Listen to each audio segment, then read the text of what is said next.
One of the things that's very important is I want to be able to tell you how to log in.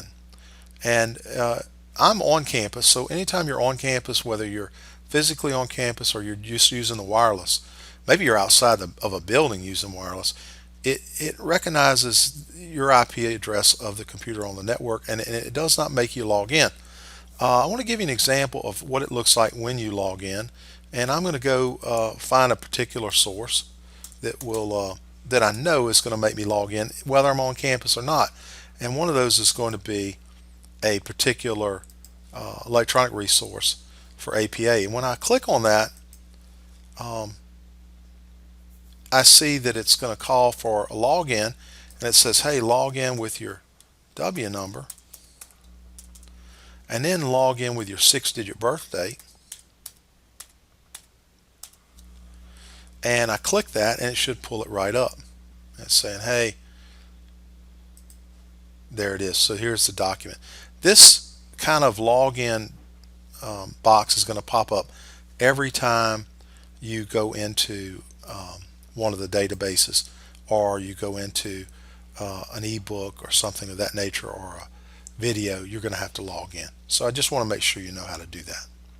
Okay, now we want to talk about how we can use some of these 150 databases that we have. I'm going to go to articles and databases, and we got some choices here. We can do databases by subject. So let's say you're in a philosophy class, you have no idea what database to use. Go to subjects and then go over to philosophy, and it's going to give you a list of good philosophy related databases. Okay, but maybe you're in an English class. You might use the databases for English, and it'll give you good databases related to the study of English language and literature and writing.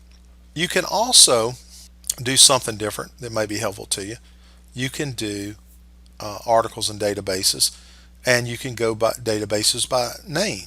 Maybe your professor wants to give you a particular database to use. Says, "Look, I want you to get all your articles for this particular topic. I want you to get it from Project Muse." You say, "Well, what do? I'm going to go to database by name.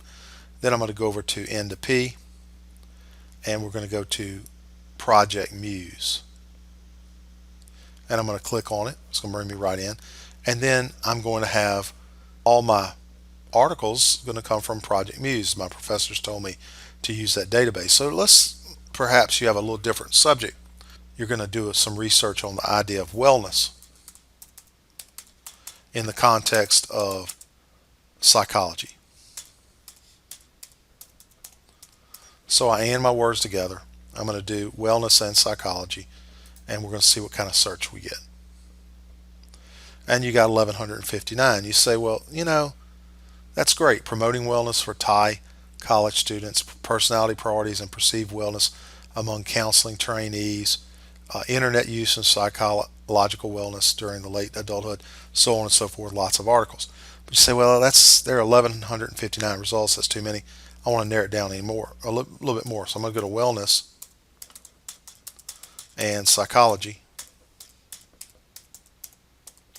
and maybe we'll add college students.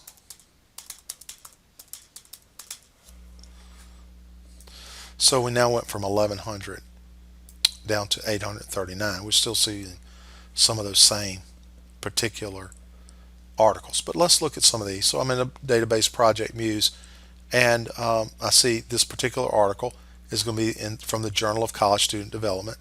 It's going to be from March, April 2011. It's a little bit dated, but I can view the article. I could download the PDF. I could save it.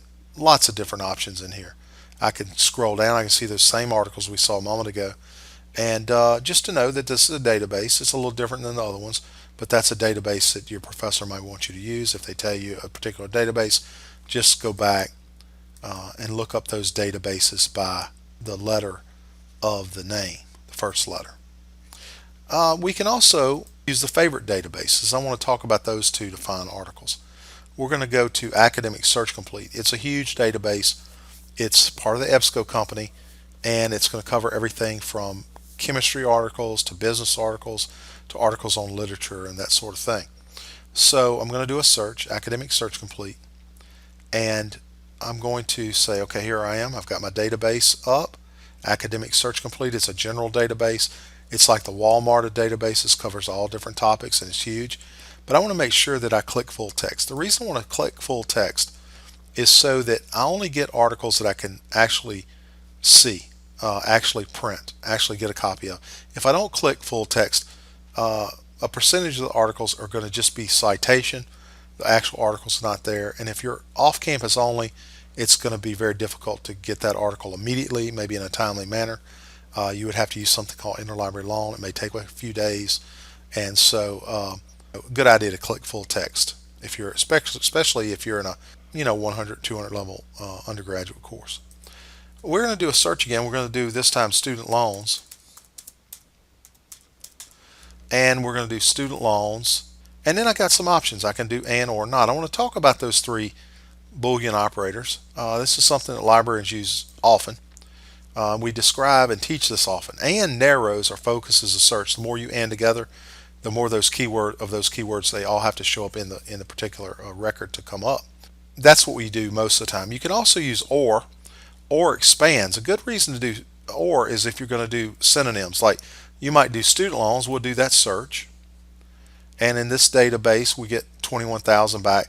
But you say, it might be okay, a good idea for me to do student loans or student debt.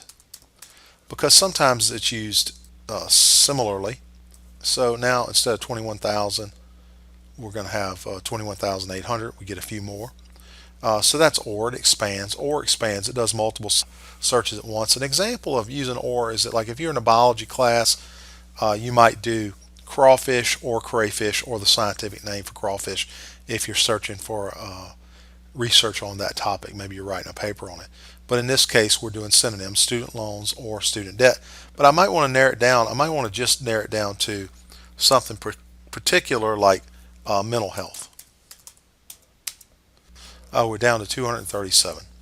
First one is going to be a periodical. In this particular database, this first one, Generation Z Gets to Work, it's going to be from Newsweek Global. It's 2019 article. It's a periodical, which is a magazine. Now you've got some choices. You can just learn more about it. Go to the magnifying glass, title, author, sources, always your journal name. You can go into the abstract and look at what the article's about. That's a description. And then you got some choices. You can get it as an HTML. That's going to be plain text, no page numbers, typically. It's basically even usually loses your actual images like pictures and so forth. Flipster's great. You can go into Flipster and that's great to read the article just like it is in the magazine. Has a very similar feel to being in that magazine. But for what we're going to do right now, we're going to go into HTML. We're going to pull it up. You can see, you can listen to the article, you can save it to the Google Drive, so forth. But if you go in and you say, okay, I'm reading this article and I'm going to quote this. I'm going to quote this from this paragraph, and I'm going to put this in my paper, and we're going to talk about it, and I'm going to cite it. But notice you can't cite a page number because there is no page number. As we scroll down, this is a fairly lengthy article. I bet when we get to the end, we're going to see a bunch of photographs and images and so forth that aren't there. It's because it's an HTML, it's plain text, and they're saying, hey, we had a photo there, but we can't show it to you because this is a plain text article. So in a magazine, we're going to go back to our results list. Let's look at another source. This next one, a certainty of hopelessness, debt, depression, and the discharge of student loans under the bankruptcy code. That's a little dated article. It's 2009. You see that? It's going to be from a journal called Law and Psychology Review. I can just look at that and tell it's italicized. But if I went over to my magnifying glass, I see that it's under source. That's my journal name. And if I want that one, it's a 16-page article. I can pick the PDF. If I click on it, it'll pull up, and you'll notice that it's going to be formatted just like this law review, this journal. And if I scroll down, it's got footnotes. If I quote from this particular sentence here, notice that I've got the page numbers up top, page 152, and there we go. We're set. If we want it, we can print it, we can download it, we can save it to the Google Drive, so on and so forth.